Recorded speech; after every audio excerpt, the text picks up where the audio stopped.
Ammonia stress corrosion cracking, ammonia SCC.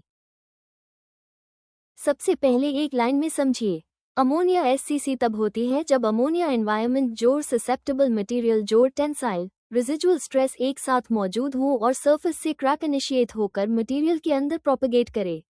लेकिन यहाँ एक महत्वपूर्ण बात है, एक्वियस अमोनिया मुख्य रूप से copper alloys, anhydrous ammonia carbon steel. इसलिए अमोनिया एससीसी को समझते समय पहले ये देखना बहुत जरूरी है कि अमोनिया में वाटर मौजूद है या नहीं और इक्विपमेंट किस मटेरियल का बना है।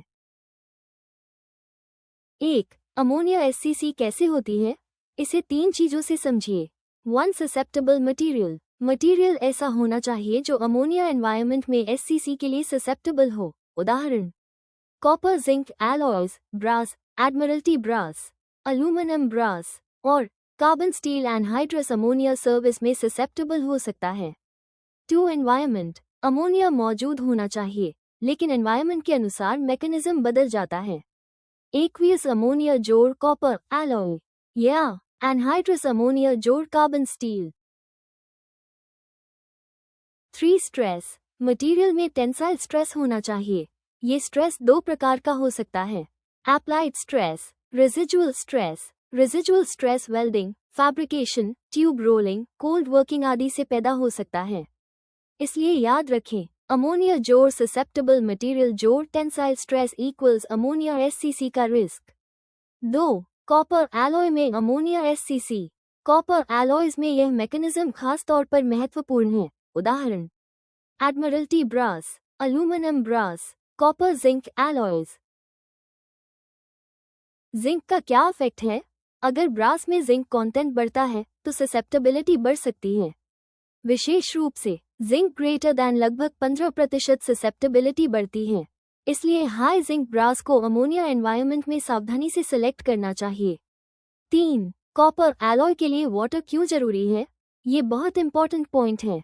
कॉपर एलॉय में अमोनिया एससीसी के लिए सामान्यतः एक्वियस फेज की आवश्यकता होती है, अर्थात अमोनिया जोड़, वाटर जोड़, ऑक्सीजन जोड़ स्ट्रेस मिलकर क्रैकिंग को प्रमोट कर सकते हैं। विशेष रूप से pH ग्रेटर दैन 8.5 होने पर ससेप्टेबिलिटी बढ़ सकती है। 4. ऑक्सीजन की छोटी मात्रा भी क्यों इंपॉर्टेंट है? अमोनिया एससीसी में डिसॉल्व्ड ऑक्सीजन या ट्रेस ऑक्सीजन क्रैकिंग टेंडेंसी को बढ़ा सकता है। इसका मतलब यह नहीं है कि ऑक्सीजन की बहुत बड़ी मात्रा आवश्यक है। कभी कभी ट्रेस ऑक्सीजन भी पर्याप्त हो सकता है। इसलिए प्रोसेस सिस्टम में air ingress oxygen increase SCC risk increase हो सकता है। 5. कॉपर एलॉय में टेम्परेचर का क्या इफेक्ट है? यह मैकेनिज्म दूसरे एससीसी मैकेनिज्म से थोड़ा अलग है।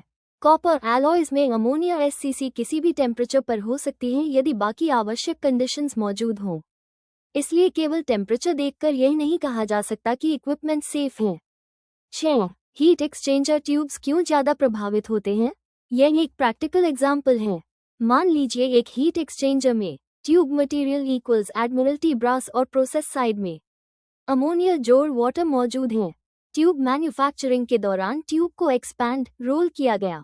इससे ट्यूब के आसपास रेजिडुअल स्ट्रेस बन गया। अब यदि ऑक्सीजन भी मौजूद है, अमोनिया जोड़, वाटर जोड़, ऑक्सीजन जोड़, रेजिडुअल स्ट्रेस, क्रैक इनिशिएशन हो सकती है। इसीलिए रोल ट्यूब रीजन्स विशेष रूप से ससेप्टेबल हो सकते हैं। 7. कॉपर एलॉय में क्रैक कैसी दिखाई देती है? सरफेस पर fine cracks, single cracks, branch cracks देख सकती हैं। कभी कभी सरफेस पर ब्लूइश कोरोजन प्रोडक्ट्स भी दिखाई दे सकते हैं, लेकिन केवल विजुअल इंस्पेक्शन पर निर्भर रहना उचित नहीं है।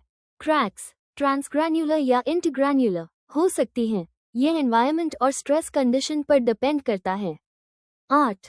कार्बन स्टील में अमोनिया एससीसी। अब दूसरी इंपॉर्टेंट कैटेगरी, एनहाइड्रस अमोनिया जोड़ कार्बन स्टील। यह एक्वियस अमोनिया से अलग मैकेनिज्म है। एनहाइड्रस अमोनिया का मतलब है ऐसा अमोनिया जिसमें वाटर की मात्रा बहुत कम हो। यदि वाटर कंटेंट लगभग 0.2% से कम हो तो कार्बन स्टील में एससीसी का रिस्क हो सकता है। 9. कार्बन स्टील में वाटर की छोटी मात्रा प्रोटेक्शन क्यों देती है? ये थोड़ा काउंटर इंट्यूटिव है। एनहाइड्रस अमोनिया सिस्टम्स में controlled amount of water SCC susceptibility को कम कर सकता है।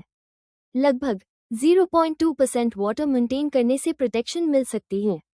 लेकिन एक महत्वपूर्ण प्रैक्टिकल प्रॉब्लम है, वेपर स्पेस। टैंक के लिक्विड पोर्शन में वाटर पर्याप्त हो सकता है, लेकिन वेपर स्पेस में वाटर कॉन्सेंट्रेशन कम हो सकती है। इसलिए केवल बल्क लिक्विड वाटर एनालिसिस देखकर पूरे वेसल को सेफ मानना उचित नहीं है। 10. टेम्परेचर का कार्बन स्टील पर इफेक्ट। एनहाइड्रस अमोनिया में क्रैकिंग बहुत लो टेम्परेचर पर भी हो सकती है। रिपोर्टेड केसेस लगभग -27 डिग्री फ़ारेनहाइट, -33 डिग्री सेल्सियस तक। लेकिन सामान्यतः टेम्परेचर बढ़ने के साथ ससेप्टेबिलिटी बढ़ती है। इसलिए रेफ्रिजरेशन अमोनिया स्टोरेज सिस्टम्स में लो टेम्परेचर होने के बावजूद एससीसी को कंप्लीटली इग्नोर नहीं करना चाहिए। 11. वेल्स सबसे महत्वपूर्ण लोकेशन क्यों है? कार्बन स्टील अमोनिया सिस्टम्स में क्रैक्स अक्सर non-PWHT welds HAZ weld residual stress regions में इनिशिएट होती हैं। वेल्डिंग के दौरान थर्मल साइकिल के कारण रेजिडुअल स्ट्रेस पैदा होता है। अगर स्ट्रेस बहुत अधिक है, रेजिडुअल टेंसाइल स्ट्रेस जोड़ अमोनिया एनवायरनमेंट एससीसी इनिशिएशन का रिस्क बढ़ जाता है। इसीलिए PWHT बहुत इंपॉर्टेंट प्रिवेंटिव मेजर है। 12. PWHT कैसे मदद करता है? PWHT equals post weld heat treatment. PWHT का उद्देश्य रेजिडुअल स्ट्रेस को कम करना है। मान लीजिए, बिना PWHT welding, high residual stress, ammonia exposure, crack initiation, crack propagation. PWHT के बाद welding, PWHT residual stress reduction, SCC susceptibility reduction. इसलिए suitable carbon steel ammonia systems में PWHT एक इम्पॉर्टेंट मिटिगेशन मेथड है। 13. कार्बन स्टील में oxygen क्यों dangerous है? Anhydrous ammonia में ऑक्सीजन या एयर कंटामिनेशन क्रैकिंग टेंडेंसी बढ़ा सकता है। इसलिए एयर इंग्रेस रोकना बहुत इंपॉर्टेंट है, विशेषकर स्टोरेज टैंक्स और रेफ्रिजरेशन सिस्टम्स में। वैक्यूम कंडीशन, इम्प्रॉपर वेंटिंग मेंटेनेंस के बाद एयर एंट्री, पुअर पर्जिंग जैसी कंडीशंस को कंट्रोल करना चाहिए। 14. कहाँ ये डैमेज मिल सकती है? कॉपर एलॉयज, विशेष रूप से heat exchanger tubes, condensers, ammonia containing aqueous systems, roll tube areas. Carbon steel, विशेष रूप से ammonia storage tanks, ammonia piping, ammonia refrigeration systems, welded components, vapour spaces. 15. Inspection कैसे करें? Copper alloy heat exchanger. 1. Visual inspection, tube surface और rolled areas की visual examination करें। 2. Eddy current. 1. Heat exchanger tubes के लिए बहुत यूजफुल टेक्निक है। ये small cracks, localised defects, tube wall abnormalities detect करने में मदद कर सकती हैं। 16. Carbon steel ammonia tank, WFMT। WFMT equals wet fluorescent magnetic particle testing. Tank valves के लिए बहुत यूजफुल हैं। ये सरफेस और नियर सरफेस क्रैकिंग डिटेक्ट करने में मदद करता है। UT external UT share wave TOFD का उपयोग क्रैक डिटेक्शन, कैरेक्टराइजेशन के लिए किया जा सकता है। AET equals acoustic emission testing active crack growth की मॉनिटरिंग में उपयोगी हो सकता है। 17. इंस्पेक्शन इंजीनियर के लिए practical approach.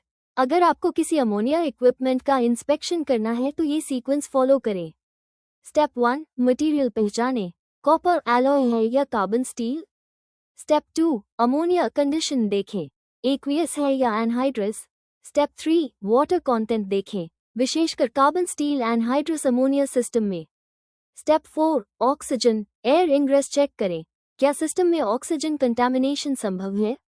Step 5. Stress locations identify करें, विशेष रूप से welds HAZ tube rolling regions, cold worked areas, attachments. Step 6. Inspection technique चुनें, copper tubes 1, visual, carbon steel welds WFMT, UT, TOFD, AET।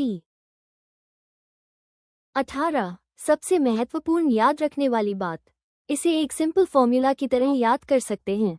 Copper alloy, aqueous ammonia जोड़ जोड़ stress ammonia SCC, carbon steel anhydrous ammonia जोड़ लो water जोड़ो oxygen air जोड़ stress ammonia SCC। और दोनों cases में residual stress कम करना इक्वल्स SCC रिस्क कम करना। क्वेश्चन और आंसर। Q1 अमोनिया SCC क्या है? आंसर, अमोनिया एनवायरनमेंट में ससेप्टेबल मटेरियल और टेंसाइल रेसिजुअल स्ट्रेस के कंबाइंड इफेक्ट से होने वाली एनवायरनमेंट असिस्टेड क्रैकिंग को अमोनिया SCC कहते हैं। Q2 कॉपर एलॉयज में कौन सा एनवायरनमेंट डेंजरस है? आंसर, एक्वियस अमोनिया एमोनाइकल एनवायरनमेंट, विशेषकर ऑक्सीजन और टेंसाइल स्ट्रेस की प्रेजेंस में। Q3 कॉपर जिंक एलॉयज में कौन सा फैक्टर ससेप्टेबिलिटी बढ़ाता है? आंसर, जिंक कंटेंट बढ़ने से ससेप्टेबिलिटी बढ़ती है, विशेषकर लगभग 15% से ऊपर। Q4 कार्बन स्टील में अमोनिया SCC किस कंडीशन में महत्वपूर्ण है? आंसर, एनहाइड्रस अमोनिया सर्विस में, विशेषकर low water content, oxygen, air contamination और रेसिजुअल स्ट्रेस की प्रेजेंस में। Q5 carbon steel ammonia system में PWHT क्यों किया जाता है? आंसर, PWHT वेल्डिंग के रेसिजुअल स्ट्रेसेस को कम करता है और इस प्रकार SCC ससेप्टेबिलिटी को कम करता है। Q6 copper alloy heat exchanger में कौन सी NDT टेक्निक यूजफुल है? आंसर, एडी करंट एक टेस्टिंग विशेष रूप से यूजफुल है। विजुअल इंस्पेक्शन भी किया जा सकता है। Q7 अमोनिया स्टोरेज टैंक के वेल्व्स के लिए कौन सी टेक्निक यूजफुल है? आंसर, WFMT महत्वपूर्ण टेक्निक है। आवश्यकता के अनुसार UT शेयर वेव, TOFT और AET भी उपयोग किए जा सकते हैं। Q8 क्या अमोनिया SCC केवल हाई टेम्परेचर पर होती है? आंसर, नहीं, कॉपर एलॉयज में ये किसी भी टेम्परेचर पर हो सकती है यदि आवश्यक एनवायरनमेंट और स्ट्रेस कंडीशंस मौजूद हों। Carbon steel anhydrous ammonia systems में क्रैकिंग बहुत लो टेम्परेचर पर भी रिपोर्ट की गई है। Q9 ऑक्सीजन का क्या इफेक्ट है? Answer, oxygen air contamination cracking tendency को बढ़ा सकती है, इसलिए ऑक्सीजन इंग्रेस को कंट्रोल करना महत्वपूर्ण है। Q10 अमोनिया SCC और सामान्य कोरोजन में क्या अंतर है? आंसर, सामान्य कोरोजन में अक्सर मेटल लॉस थिनिंग प्रमुख होता है, जबकि अमोनिया SCC में लोकलाइज्ड क्रैक इनिशिएशन और प्रोपगेशन प्रमुख डैमेज मैकेनिज्म है, इसलिए थिकनेस ठीक दिखाई देने के बावजूद इक्विपमेंट फेल हो सकता है। Q11 हीट एक्सचेंजर ट्यूब्स में कौन सा एरिया ज्यादा ससेप्टेबल हो सकता है? Answer, rolled expanded tube regions, क्योंकि फैब्रिकेशन से रेसिजुअल स्ट्रेसेस पैदा हो सकते हैं। Q12 अमोनिया SCC की सबसे डेंजरस बात क्या है? आंसर, ये रिलेटिवली लिटिल विजिबल कोरोजन के साथ भी फाइन क्रैक्स पैदा कर सकती है, इसलिए केवल विजुअल इंस्पेक्शन पर्याप्त नहीं हो सकती। Thank you.